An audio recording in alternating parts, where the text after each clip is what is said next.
Breaking news. Lumabas na ang CCTV footage na umano'y kuha sa aktwal na pag-ambush kay Congressman Rodante Marcoleta. Sa nasabing video, makikita ang dalawang lalaking sakay ng motorsiklo na mabilis na tumakas matapos ang pamamaril. Ayon sa mga otoridad, malinaw raw sa kuha ng CCTV ang mga plate number ng sasakyan at ang mukha ng isa sa mga suspek.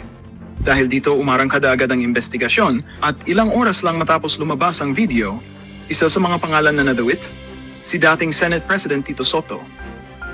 Bagaman hindi pa pinalang ulat, mabilis na pumalat sa social media ang mga haka-hakang si Soto umano ay may kaugnayan sa krimen.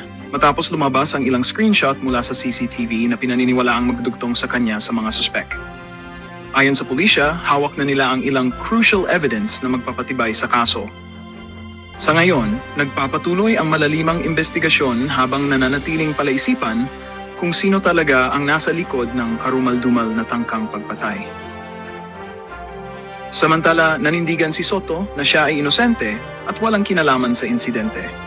Sa isang pahayag, iginit niya na ito ay isang malicious attack laban sa kanyang pangalan at handa siyang makipagtulungan sa mga autoridad upang mapatunayan ang kanyang panig.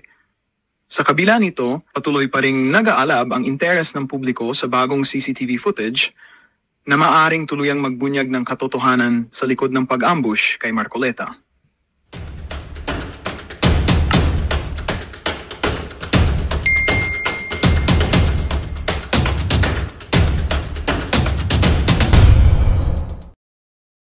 At umamin na ang Pangulong Duterte ay hindi po siya inaresto ng ICC, kundi dinukot.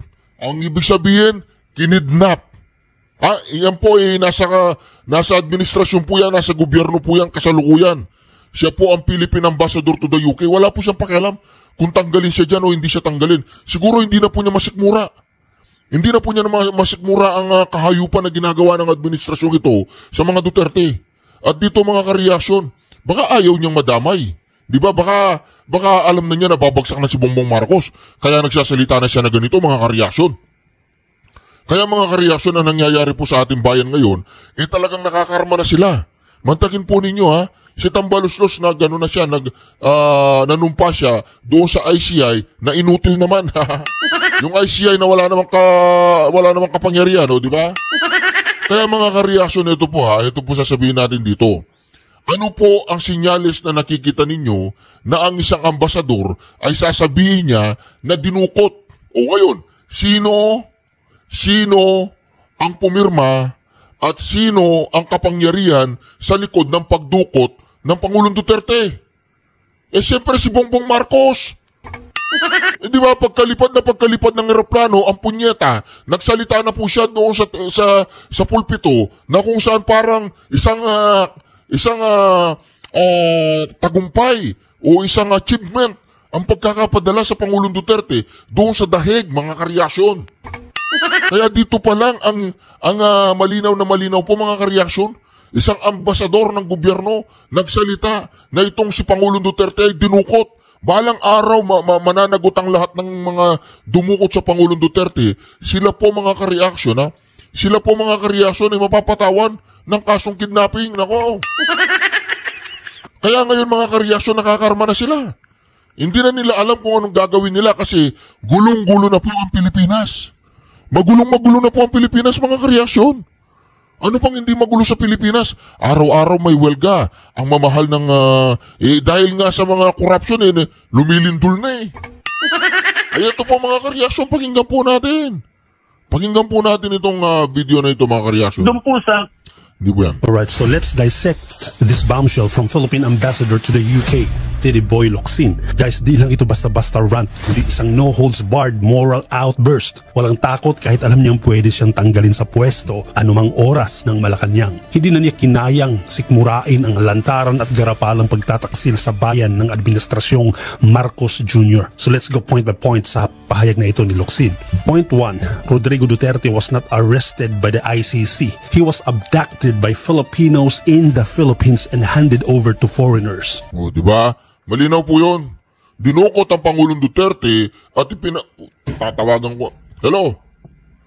Hello? Nandiyan ba si Torre? Putang ina. Ano si Torre? Tore! Oh, ayan, nakikita mo na. Sinabi mismo ni Teddy Boy Locsin na dinukot ang Pangulong Duterte. Walang yaka, Tore. Walang yaka, Tore, na dismiss na yung kaso na inihahain mo ng sedisyon doon sa mga vloggers. Ha? Bakit nananahimik ka ngayon, Tore? Para yatang na-injection ka na ng anti-rabies. Ha? Di ba ikaw yung pinakamalupit na aso ng Malacanang? Wala. Tinabla ka na nila. Umanda ka, Tore. Umanda ka. Mapapatawang ka ng sanksyon. Ano ba yung sanksyon? Madidemanda ka pagdating ng araw, Tore. Nakademanda na pa to. I-demanda nga natin to. Kidnapping. Illegal detention, kidnapping. Ikaw, Tore, ang promotor eh. Ay, hindi promotor. Ikaw yung uto-uto. Walang yaka, general ka pa naman. Isang dating presidente, binastos mo nang binastos doon sa kampo. Sino ba kausap ko? Hello? Wala pala eh. Hello. Walang yaka, ba't hindi ka kumikibo? Kunin mo na yung mga kalabaw. Wala, nag-aalaga ko na naman ng kalabaw, natawagan ko. Walang yan naman, oh. Itong po si Tore, mga ka-reaction, siya po yung umaresto. Proud na proud pa siya. Kayong lahat na sangkot dyan sa pagkidnap sa Pangulong Duterte, nagsalita na si Tony Boy. Nako, ayan, nagsalita na po si Tony Boy, mga ka-reaction.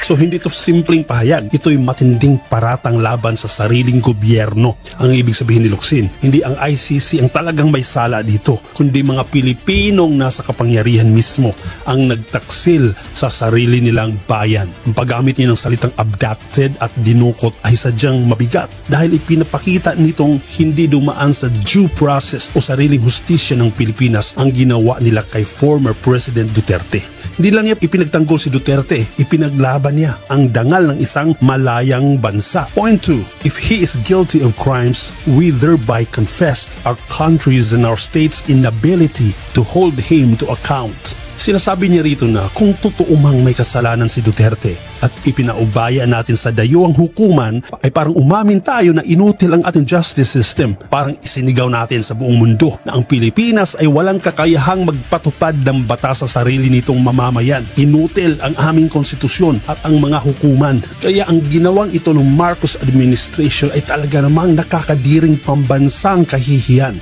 Point 3. We thereby forswore the first attribute of sovereign independence, an effective justice system. Ito ang pinakaugat na mensahe niya. Ang pangunahing katangian ng kasarinlan ay hindi yung nasusukat sa pagkakaroon ng sariling watawat o lupain, kundi sa kakayahan ng isang bansa na magpatupad ng sariling katarungan. Kung wala tayong tiwala sa sariling sistema, hindi tayo tunay na malaya. Paano mo masasabing independent nation ka kung umaasa ka sa mga banyaga para sa hustisya? Independence without sovereignty is hypocrisy or isang fake na independence. Point 4. No wonder there are trillion people marches for just that reason. The inability of domestic justice to hold grand theft auto appropriation to account. Bilanggit niya na ang mga trillion people marches na yan bilang simbolo ng pagkadismaya ng taong bayan sa kabiguan ng hustisya laban sa big time ng mga magnanakaw. At sa ilalim ng pahayag na yan, kinikilala niya ang galit ng taong bayan. Ngunit pinupuna din niya na pawang galit lang. Walang konkretong sistema para baguhin ito. Oo nga naman, madali tayong mag-rally, mag-ingay, magalit. Pero kung wala tayong pagkakaisa at sistema para ayusin ang gobyerno natin mismo, paulit-ulit lang tayo sa cycle ng galit. Alam mo na injustice ang ginawa kay PRRD. Pero dahil sa political color mo, nananahimik ka. And worse is, sumang-ayon ka sa injustice. Di ba kaplastikan? Galit na galit ka sa korupsyon, yet di mo maipaglaban ang ginawang lantarang injustice sa dating presidente. Point 5. But trillion people marches only admit that while we can get angry, we cannot meaningfully govern ourselves. Ito ay isang brutally honest truth. Sinasabi ni Locsin dito na marunong tayong magreklamo pero hindi marunong magpatakbo ng sarili nating bansa. Ito'y hamon sa ating kakayahang magdisiplina at magkaisa bilang mamamayan. Masakit pakinggan pero totoo. Laging may reklamo, laging may sisi, pero pagdating sa disiplina at pagbabago, bigo tayong magkaisa. Ganyan ang sinasabi ni Locsin. Walang saysay ang kalayaan kung hindi natin kayang magpakatino bilang sambayanan. Point 6. We need the help of foreigners, and such foreigners at that washed up powers, tinuligsa ni Locsin ang kanluraning panghihimasok at hipokrisiya, lalo na ng mga bansang dati nang nanakop sa atin. Ang ibig niya sabihin, ironic at nakakadiri na humihingi pa tayo ng tulong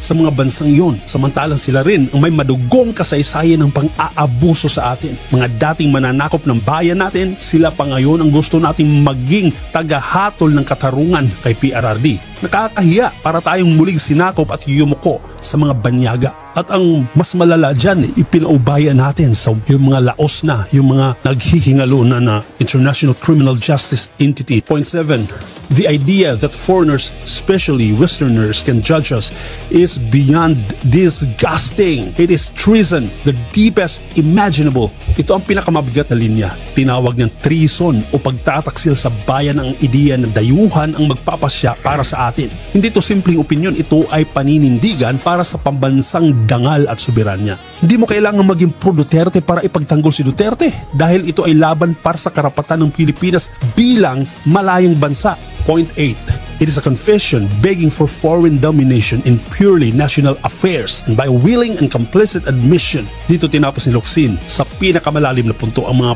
pumapayag daw sa ganitong sistema ay hindi inosente kundi kasabwat. Ibig sabihin, hindi lang ito kahinaan, ito ay kusang pagsuko. Hindi tayo inapi, kundi tayo mismo ang pumayag na apihin. Ang mas masakit, ginusto pa ng ating mga leader mismo. Iyon ang tunay na trahedya ng bayan.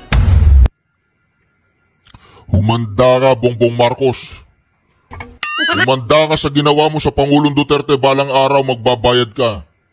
Humanda kayo lahat ng mga sangkot dyan sa pagpapadala sa dahig. Sina Remula, yung magkapatid na Remula. Sina Hanyo, sina Gibo. Lahat yan. Sina si Torre, si Marbil. Lahat yang mga gumawa ng kahayupan na yan sa Pangulong Duterte, balang araw. Balang araw sisingilin kayo ng taong bayan. Magiging ang kasaysayan ng hatol sa inyo. At maaalala kayo ng mga darating na henerasyon bilang mga ahas, bilang mga taksil sa tunay na bayani na si Rodrigo Roa Duterte. Ang tunay na bayani, para sa amin siya ay bayani. Higit pa siya kay Jose Rizal. Para sa akin, higit pa siya kay Jose Rizal. Siya ang tunay na bayani. Higit pa siya kay Andres Bonifacio. Dahil galit siya sa korupsyon, galit siya sa droga, galit siya sa kriminalidad. Kaya naman proud na proud tayo nung panahong yun. Pero anong ginawa nyo sa Pangulong Duterte? Anong ginawa ninyo, mga animal kayo? Ngayon, naghihirap ang Pangulong Duterte doon? Anda siya. Okay. Ang hindi lang matanggap ng sambayan ng Pilipino ay meron tayong justice system dito sa Pilipinas. Dito nyo siya kinulong, dito nyo siya inatulan, habang buhay, habang patay na pagkabilanggo, walang problema sa bansa niya. Pero ipinadala ninyo doon sa mga banyaga para siya ay, ikaw Trililing. Ikaw Trililing. Isa ka rin. Tsaka itong si Saba, manunupang may sumpa, na mahilig sa mga burat. Sabihin mo na kasi, ang Davao ay handa, ang Davao ay hindi korap, at ang Davao ay sumusunod sa mga building code. Hindi mo pa aminin punyeta ka. Sandali lang, ito. Nagbiyahe po kami from Davao City to here. Considering na malakas yung lindol, wala ho masyadong visible na damage. Bakit ho kaya? Despite the two doublet daw ho, dalawang malakas na lindol. I cannot say. Pero bakit ho? I cannot say. Well, awa ng Diyos. Awa ng Diyos. Okay tayo dito. Okay ho pagkakagawa kaya ng mga structure? Ganun po It's ba? possible, or maybe it's also because the effects of the quake were not as strong as the one in Cebu. No, but we will leave that up to the Experts. PHIVOX and the expert. 7.6 magnitude dun sa Cebu, 6 lang. O di ba, ibig sabihin, hindi corrupt si Duterte. Ikaw, business yun, alam mo yan. O di ba, kaya pinagpala yung mga Davao Kahit na malakas ang lindol doon, nakita nyo naman, safe pa rin yung mga Davawin nyo. Di ba? Aminin mo na kasi, Vince Dizon, hindi mo maamin dahil nandiyan si Duterte. Anong ginagawa mo? Paikot-ikot ka sa Pilipinas. Naghahanap ka ng Wala. Naghahanap ka ng mga korap. Yung nag-appoint sa'yo ang korap. Hoy, Vince Dizon, ikot ka ng ikot, ginawa kang uto-uto ni Bongbong Marcos, ikot ka ng ikot, hinahanap mo kung nasaan yung mga flood control ghost project, ikot ka ng ikot, hinahanap mo kung nasaan yung korupsyon. Walang yaka, hindi mo alam mo, nagbubulag-bulagan ka lang. Ang nag-appoint sa'yo ang korap, ang magnanakaw ang nag-appoint sa'yo. Gago ka ba, Vince Dizon? Putang, gago ka yata eh. Areas, especially. Naggagagu-gaguan ka o gago ka talaga, Vince Dizon? Ikot ka ng ikot sa Pilipinas, ikot ka ng ikot. Hinahanap mo, punta ka ng, Ilocos Norte. Siraulo ka ba? Magkano ba binayad sa'yo? Di ba mga kareaksyon? Ikot ng ikot sa Pilipinas, ikot ng ikot. Naghahanap ng mga ghost project, naghahanap ng mga korupsyon. Hindi niya alam, yung nag-appoint sa'yo. Dinala na nga sa Aguada, Malacanang, yung mali-malitang pera. Tartado ka ba, Vince Dizon? Gumising ka nga, nagpapasikat ka, dilawang ka eh. Nagpapasikat ka lang sa Pilipinas, kunyari magaling ka. Hindi mo nga alam ang pinagsasabi mo eh. Nung sinabi ni Marcoleta, yung sinasabi ni Marcoleta, wala kang kaalam-alam eh. Huwag ka nga magpasikat dyan, Vince Dizon. Ang nag-appoint sa'yo, tanungin mo, drug addict ka ba, sir, ka mo? Nagko-cocaine ka ba, ka mo? Tanungin mo siya na maayos kung nagko-cocaine. O, kinakausap na niya yung tatay niyang patay na matagal na yung diktador niyang tatay. Kinakausap niya, patay na yung tatay niya, kinakausap niya pa. Anong tawag doon? Nag-a-hallucinate na yan. Hoy, Bongbong Marcos, bumaba ka na dyan. Areas. To my fellow citizens, yesterday morning, we had a committee hearing with the Committee on Ethics Chairman, 4-piece party list Representative J.C. Abalos, nephew of former Secretary of Local Government Ben-Hur Abalos, regarding my possible expulsion from the House of Representatives. I still stand with the... Oh, tatanggalin na yan.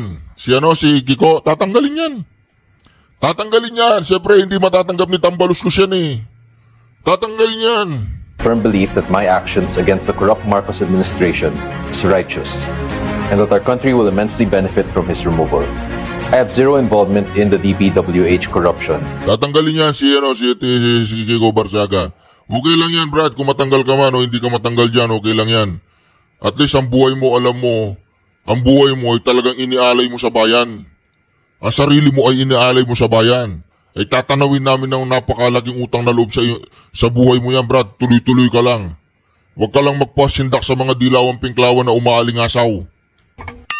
Chairman Abalos, on the other hand, has plenty of involvement to the 2024 flood control budget anomalies, with his uncle, Ben-Hur Abalos, holding the Department of Interior and Local Government during the time when hundreds of billions of pesos were stolen from local DPWH projects. I call for the investigation on the possible corruption of the Abalos family and their immediate imprisonment if found guilty.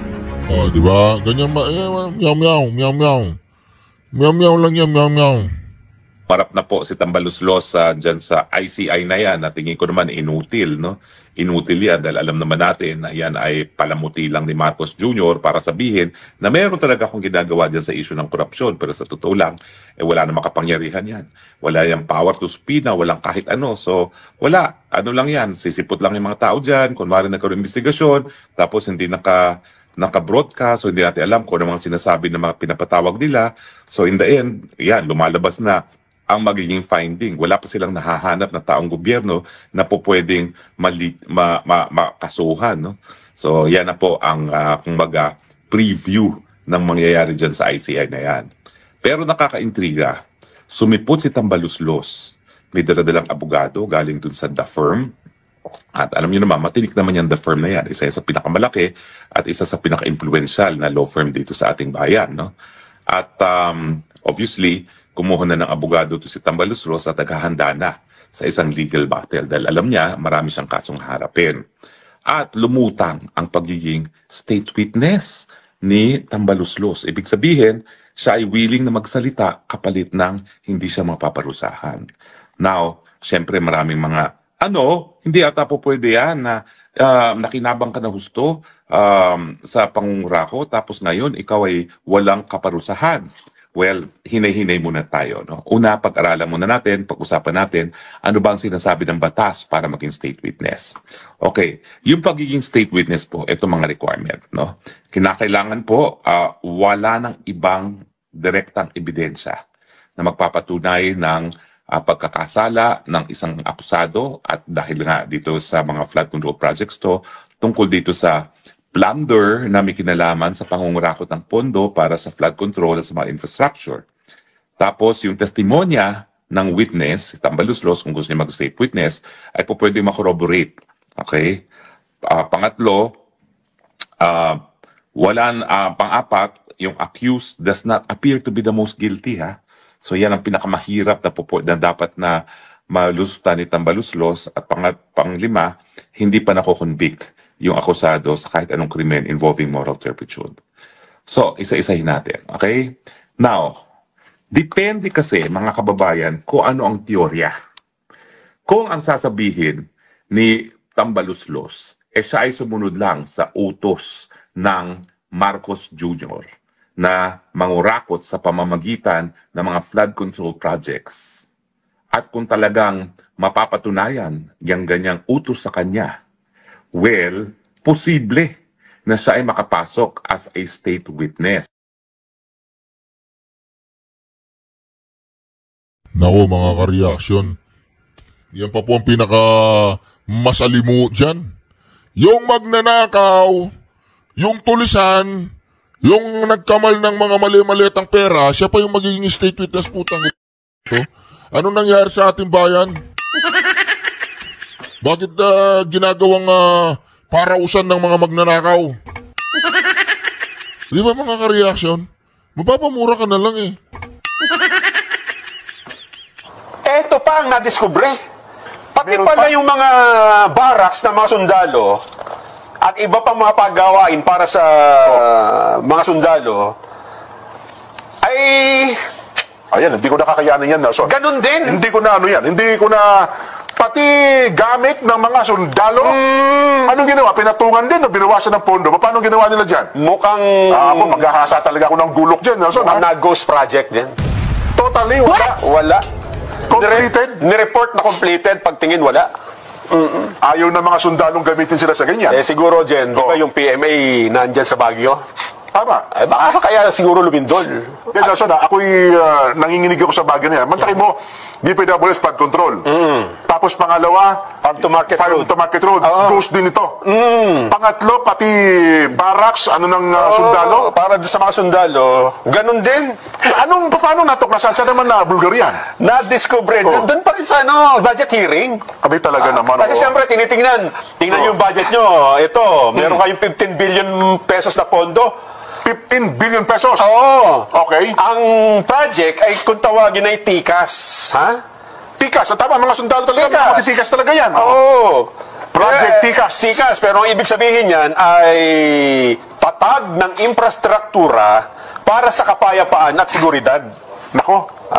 TICAS program ng DPWH. So, programa ng DPWH para sa mga sundalo natin? Kaya TICAS ang tawa. Mula 2023 hanggang 2025, 15 billion ang... Kabuuan? Oo. Dapat ang itatayo nito, Nelson, ay mga barracks o lahat ng mga... nationwide? Oo. Lahat ng mga kailangan ng mga sundalo. Grabe na lumilitaw, yung mga project pala, kung hindi man natapos, hindi nagamit. Ibig sabihin, may mga hindi na... Oo nga naman, paano mo gagamitin yung hindi tapos sa proyekto? Oo nga naman. Pero nireport din ba nilang completed ito? Completed! 15 billion pesos proyekto ng DPWH para sa militar. Completed! Nakakapanginig lalo ito, pakinggan mo. Sabi ni Defense Secretary Gibo Chodoro, merong 944 projects sa TICAS program. Nationwide, 944? Okay. 648 nakaabot ng first phase. Ibig sabihin siguro ano lang yan? Yan siguro poste-poste. Poste-poste. Yung land development siguro. 600 majority 648, di ba? Okay. Pero dineklara completed. Pwede ba natin parinig? Pwede ba tayo boss niya? Pakinggan natin. Sige nga po. Pakinggan nga natin. Sino? Secretary Gibo? Sa pagdinig ng Senado? Pakinggan natin. This is on the topic of the TICAS projects. Yes, Your Honor. And I'll just flash on the screen. Nakita ko sa budget na merong 3 billion for 2026 for TICAS projects. And then for 2025 is 4.6 billion But from 2019 up to now, there are about 944 projects. And then I saw in the last few years, pababa yung completion rate, meaning yung natatapos versus budget. No? Yes, Your Honor. So, Mr. Secretary, can you discuss with us, ano itong TICAS projects? Itong TICAS projects po ay projects na ginagawa ng DPWH para sa Armed Forces of the Philippines. And then nakita ko yung mga projects, mga barracks, mga ano po, mga maliliit na facilities in the bases. Yeah, and the completion, as you know, Your Honor, the amounts also were gradually being reduced through the years. And for this year, Your Honor, we propose that this be scrapped already and all the implementations be done by the DND-AFP. Secretary, because I also saw, we asked for some updates from the department. Nakita namin, for example, to slide 114, meron nakasulat construction of multipurpose building, tag as completed, pero mukhang hindi pa siya completed. No? Yes, Your Honor. Construction of multipurpose building,